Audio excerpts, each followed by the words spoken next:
मेरा सवाल है कि आपके मैनिफेस्टो में आपने रिजर्वेशन 50% से बढ़ाने का वादा किया है, तो ऊपर से आप अपनी यात्रा निकाल रहे हैं, भारत जोड़ो न्याय यात्रा, भारत जोड़ो यात्रा। आपकी पार्टी जुड़नी पार्टी, आपकी पार्टी के लोग निकल रहे हैं, आपके अलायंस के लोग निकल रहे हैं, तो ऐसे आप देश को कैसे जोड़ेंगे? आप अपनी पार्टी को जोड़े पहले, फिर देश को जोड़ना चाहें। इतने चुनाव हरवाने के बाद भी कांग्रेस पार्टी में राहुल गांधी को ही क्यों आगे करती है? आपके पास कोई और नेता नहीं है? कांग्रेस पार्टी में खुद बेरोजगारी बढ़ी है। मेरा सवाल कांग्रेस से है कि जो वो इतनी सारी अपोजिशन पार्टियां से मिलकर अलायंस बनाई है, तो क्या कांग्रेस के पास खुद का कोई सक्षम नहीं है कि जो बीजेपी के खिलाफ खुद अकेला लड़ सके? कांग्रेस का नेता कौन होगा ये हम डिसाइड करेंगे ना।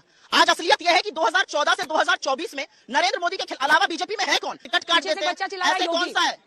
एक बच्चा चिल्ला रहा है योगी। गजब बेइज्जती है। चलिए शुरू करते हैं। मेरा कांग्रेस से सवाल होगा कि देखिए, जितना ही जरूरी मुद्दा है एम्प्लॉयमेंट का, वहीं भ्रष्टाचारी का भी तो मुद्दा जरूरी है, क्योंकि जो जनता का पैसा है वो दबोच के क्यों बैठे हैं, उनका क्या हक है? किसने दबोचा हुआ है? ओपोजिशन ने, जो आजकल ईडी वगैरह के, सीबीआई के, उनके ऊपर रेड पड़ रही है। आपने सारे जजमेंट पास कर दिए हैं। नहीं, देखिए हो तो रहा है ना, प्रोसेस तो है ना। प्रोसेस है। आपको लगता है कि पीएम भ्रष्टाचार के खिलाफ सही कार्रवाई करे? बिल्कुल सही। ये परसेप्शन है और आपको इससे भिड़ना होगा। मेरा मौका भाई। देखिए, आप कहते नहीं, अंजना जी, ये तरीका नहीं है। नहीं, अभी बच्चे भीग रहे हैं। नहीं, आप दोनों वेट कीजिए।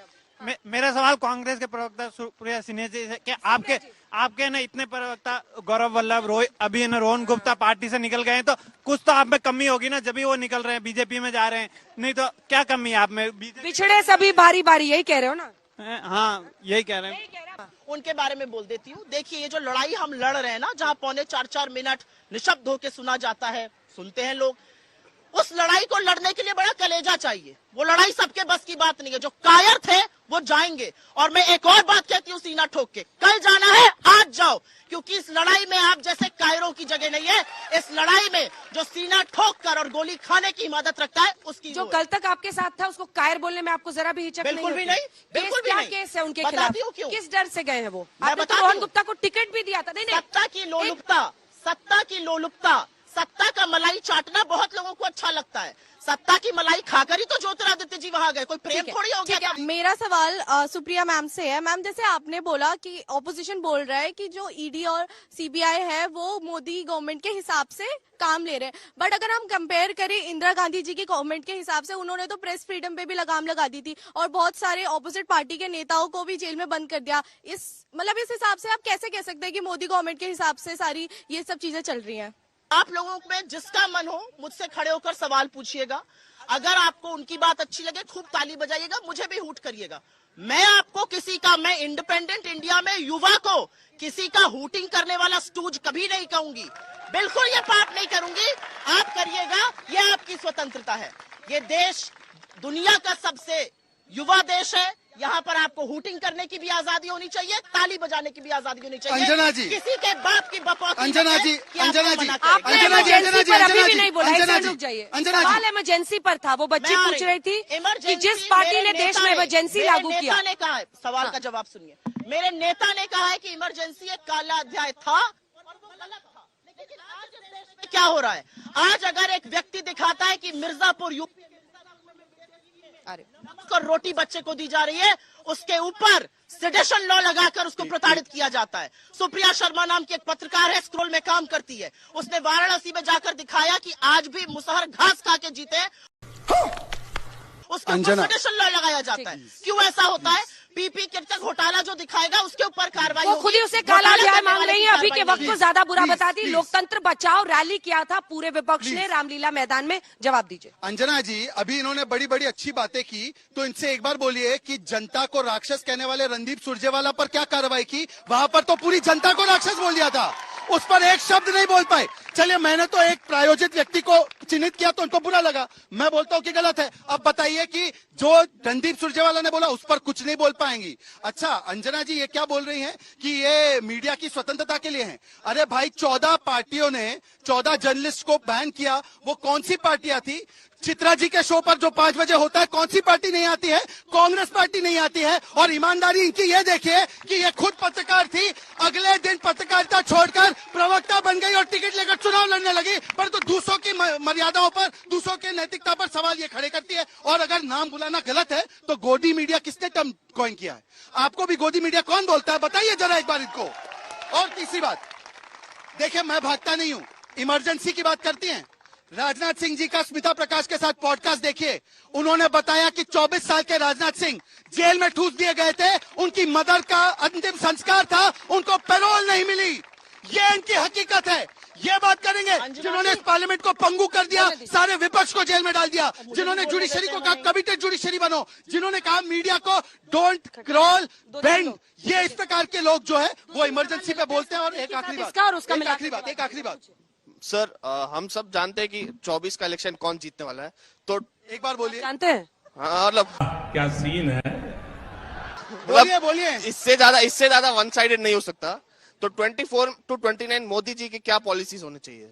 अनएम्प्लॉयमेंट एक प्रॉब्लम है, लेकिन राजस्थान में, मध्य प्रदेश में, छत्तीसगढ़ में कांग्रेस की सरकार थी, तो उन्होंने कितना अनएम्प्लॉयमेंट दूर किया? सबसे और किसके? मैम, मेरा सवाल है कि आपके मैनिफेस्टो में आपने रिजर्वेशन 50% से बढ़ाने का वादा किया है, तो ऊपर से आप अपनी यात्रा निकाल रहे हैं, भारत जोड़ो न्याय यात्रा, भारत जोड़ो यात्रा। आपकी पार्टी जुड़ नहीं पा रही, आपकी पार्टी के लोग निकल रहे हैं, आपके अलायंस के लोग निकल रहे हैं, तो ऐसे आप देश को कैसे जोड़ेंगे? आप अपनी पार्टी को जोड़े पहले, फिर देश को जोड़ना चाहें। ये इतने चुनाव हरवाने के बाद भी कांग्रेस पार्टी हमेशा राहुल गांधी को ही क्यों आगे करती है? आपके पास कोई और नेता नहीं है? कांग्रेस पार्टी में खुद बेरोजगारी पड़ी है। मेरा सवाल कांग्रेस से है कि जो वो इतनी सारी अपोजिशन पार्टियां से मिलकर अलायंस बनाई है, तो क्या कांग्रेस के पास खुद का कोई सक्षम नहीं है कि जो बीजेपी के खिलाफ खुद अकेला लड़ सके?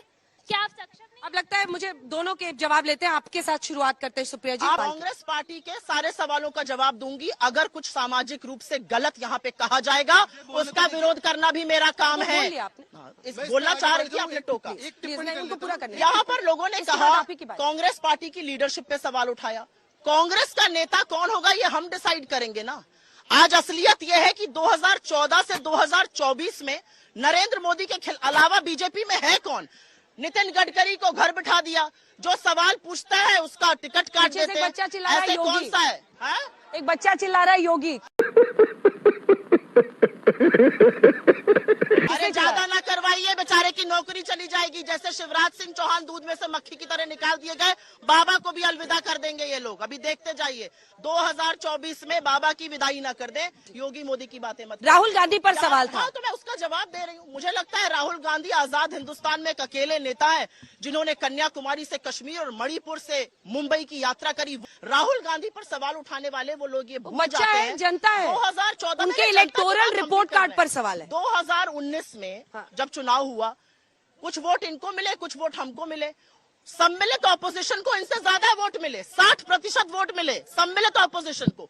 किससे लड़ने चले? आपके ही चैनल दिखाते हैं, आपके ही डिजिटल वाले दिखाते हैं। जहां जाओ तड़ातड़ लोग सवाल पूछ रहे हैं रोजगार पर, लोग सवाल पूछ रहे हैं महिला सुरक्षा पर, लोग सवाल पूछ रहे हैं कि भैया महंगाई से काहे कमर तोड़ रहे हो। उसका कोई जवाब नहीं है। लद्दाख से लेकर मैंने भी नोट ना महिला की ना महंगाई करके रखा हूँ। मैं जनता को याद दिला रही हूँ। नोट करके बैठा हूँ। पहले तो बाबा की विदाई का ख्वाब देखना बंद कीजिए। महाराजगंज से 5% वोट देकर विदा कर दिया, अमेठी से विदा कर दिया और रायबरेली से हमेशा के लिए विदा कर दिया। तो आज आप छोड़ दीजिए, 80 में से 80 में विदा होने वाले। इसीलिए मैडम ने टिकट लेने से भी मना कर दिया और ये विदा कर दिया। छोड़ दीजिए भाई। जब ये विदाई बाबा की बात करती है, जो कि एक सनातन धर्म के महंत है, और उनकी विदाई का ऐसा बात करना मतलब कि एक महंत के विदाई का मतलब ये किस प्रकार की सोच है कि आप एक महंत के मरने के लिए बात कर रही हैं? ये किस प्रकार की बात है? इसीलिए मैं कह रहा हूँ कि मुझे दुख होता है। अब मुझे बात रखनी। अरे बात मेरे भी से क्यों बोल रही है? मुझे क्यों बोल रही है? कैसा विक्टिम कार्ड आप लोग खेल रहे हैं? खड़े खड़े समझ ही नहीं आ रहा है। शहजाद जी क्या जरूरत है? आप हर बार मेरी बात मरने की बात किसी ने नहीं की, बीच में मत बोलिए। बोलने दीजिए, बोलने दीजिए। बोल दिया आपत्ति, अब क्या करूँ? हथौड़ा मारूं? आराम कीजिए, उनको बोलने दीजिए प्लीज मैडम। मैंने जब कहा कि पास आने पर इन्होंने कहा कि मेरे पास मत आओ, तो मैं पूछा जाता हूँ, इनको अछूत शब्द मैंने अपने लिए इस्तेमाल किया, इनको बुरा लगा तो प्रधानमंत्री मोदी को गंगू तेली, नीच, भस्मसूर, चाय बेच, तू कहां से आया, तेरा परिवार क्या, तो बुरा नहीं लगा।